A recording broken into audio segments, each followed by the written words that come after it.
Bienvenue dans les environs de Barcelone, à Montserrat, une magnifique montagne malheureusement cachée par la brume.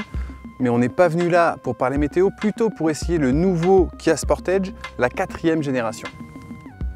Il a pour rôle de remplacer un modèle apparu en 2010 et vendu à 42 000 exemplaires rien qu'en France. Et comme lui, il est garanti 7 ans et il est fabriqué en Europe, en Slovaquie.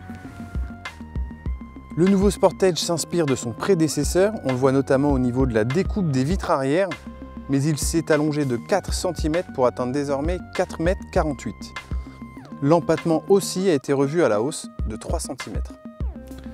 Qui dit empattement allongé dit souvent augmentation de l'espace aux jambes à l'arrière. Là, il n'y a pas grand chose, quelques millimètres seulement. Toutefois, on est à l'aise, notamment avec une garde-toit généreuse et une banquette qu'on peut incliner. D'une génération à l'autre, le coffre grandit de 40 litres. Sa capacité atteint désormais 503 litres. En revanche, pour ménager une surface plane et replier les sièges, on est obligé de venir ici.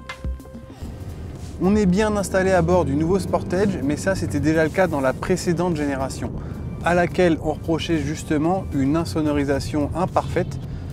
Donc là aussi, ça a progressé, mais c'est toujours pas une référence en la matière, ça grogne un petit peu lorsqu'on accélère fortement. L'un des gros points forts du nouveau Sportage, c'est sa dotation. On profite désormais de nombreux équipements de sécurité. Un seul exemple parmi tant d'autres, la voiture peut corriger toute seule la trajectoire lorsque on regarde ailleurs ou on n'est pas attentionné et qu'on va pour couper une ligne blanche. Elle est capable de tourner elle-même le volant sans intervention humaine.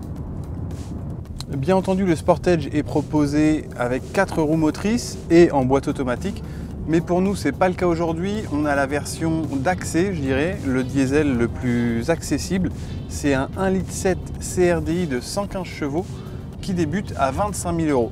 Les performances, évidemment, ça reste assez modeste, mais le moteur se fait facilement pardonner parce que son couple maxi, qui est de 280 Nm, est disponible dès 1250 tours minute.